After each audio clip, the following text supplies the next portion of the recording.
Leo Tolstoy's Anna Karenina, Part 6, in which all our protagonists find the thin veneer of tranquility in their lives, tested by family and friends, with farcical and tragic consequences.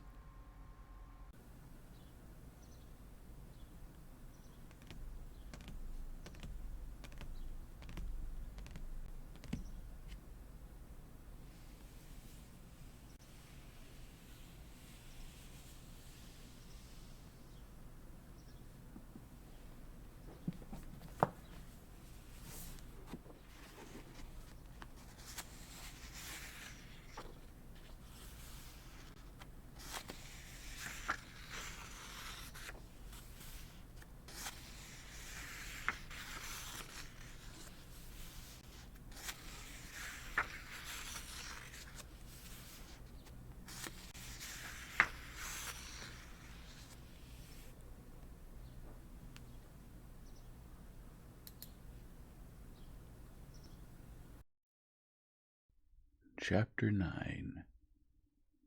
"Well, what's our itinerary?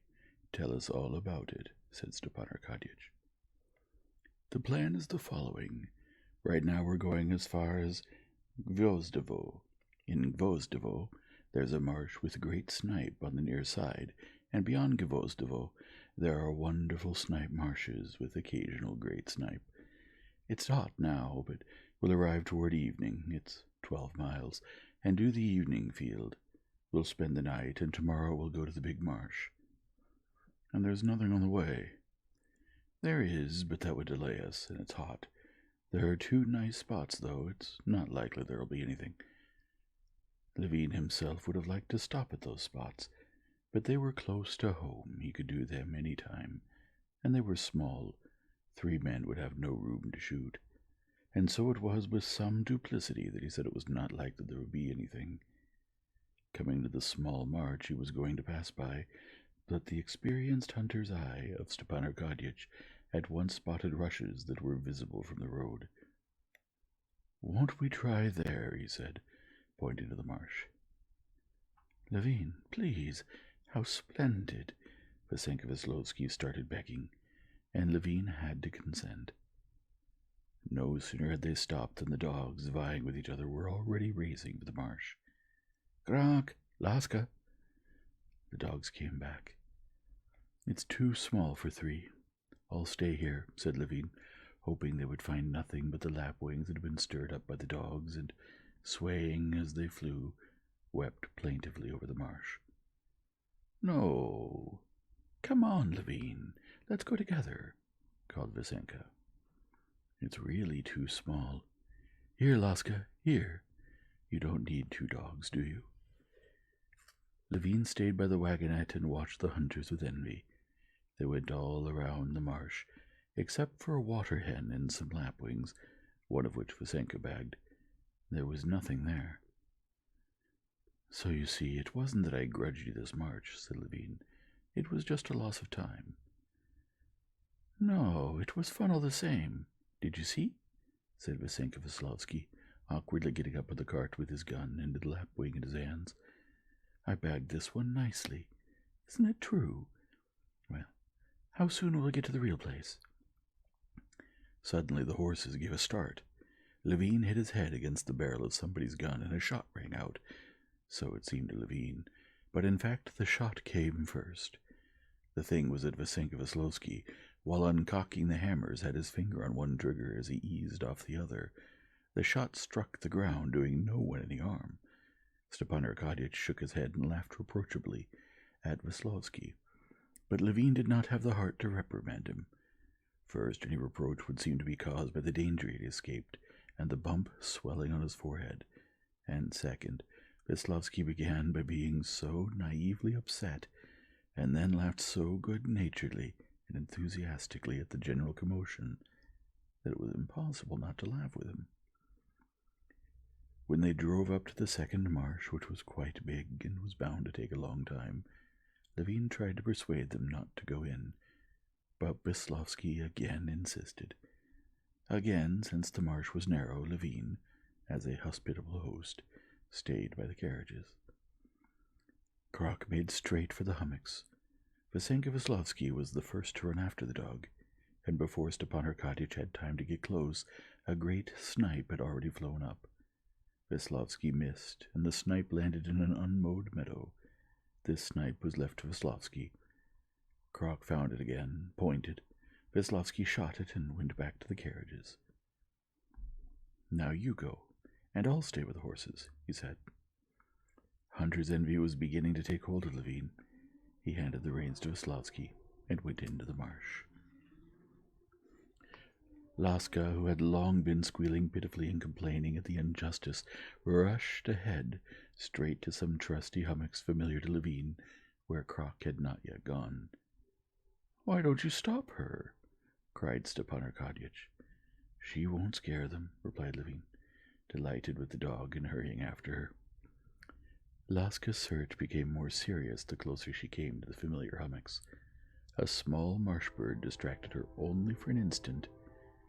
She made one circle in front of the hummocks, began another, suddenly gave a start, and froze. "Here, here, Stiva!" cried Levin, feeling his heart pounding faster, and it was as if some latch had suddenly opened in his strained hearing, and sounds, losing all measure of distance, began to strike him haphazardly but vividly. He heard Stepan Arkadych footsteps, and took them for the distant clatter of horses, heard the crunching sound made by the corner of a hummock that he tore off with its roots as he stepped on it, and took the sound for the flight of a great snipe. He also heard, not far behind him, some splashing in the water, which he could not account for. Picking his way, he moved towards the dog. "Flush it!" Not a great snipe, but a snipe tore up from under the dog. Levin followed it with his gun, but just as he was taking aim, that same noise of splashing water increased, came nearer, and was joined by the strangely loud voice of Veslovsky shouting something. Levin saw that he was aiming his gun behind the snipe, but he fired anyway. After making sure he had missed, Levin turned round and saw that the horses and cart were no longer on the road, but in the swamp. Veslovsky, anxious to see the shooting, had driven into the swamp and mired the horses. "What the devil got into him?" Levin said to himself, going back to the mired cart. "Why did you drive in here?" he said dryly, and calling the coachman, started freeing the horses. Levin was vexed because his shooting had been disturbed, and because his horses were stuck in the mud, and above all because neither Stepan Arkadych nor Veslovsky helped him and the coachman to unharness the horses and get them out, neither of them having the slightest understanding of harnessing. Saying not a word in reply to Vasenka's assurances that it was quite dry there, Levin silently worked with the coachman to free the horses. But then, getting into the heat of the work, and seeing how diligently and zealously Veslovsky pulled the cart by the splashboard, so that he even broke it off, Levin reproached himself for being too cold towards him under the influence of yesterday's feeling, and tried to smooth over his dryness by being especially amiable. When everything was put right and the cart was back on the road, Levin ordered lunch to be served. "Bon appétit, bonne conscience. Ce poulet va tomber jusqu'au fond de mi beau." Vasenka, merry again, joked in French as he finished a second chicken. "So now our troubles are over. Now everything's going to go well. Only, for my sins, I ought to sit on the box. Isn't that right? Eh? No. I'm an automaton." "You'll see how I get you there," he said, not letting go of the reins when Levin asked him to let the coachman drive. "No, I must redeem my sins, and I feel wonderful on the box." And he drove on. Levin was a bit afraid that he would wear out the horses, especially the chestnut on the left, whom he was unable to control, but he involuntarily yielded to his merriment, listened to the romances of Veslovsky sitting on the box saying along the way, or to his stories and his imitation of the proper English way of driving a four-in-hand. And after lunch, in the merriest spirits, they drove on to the Gvozdovo marsh.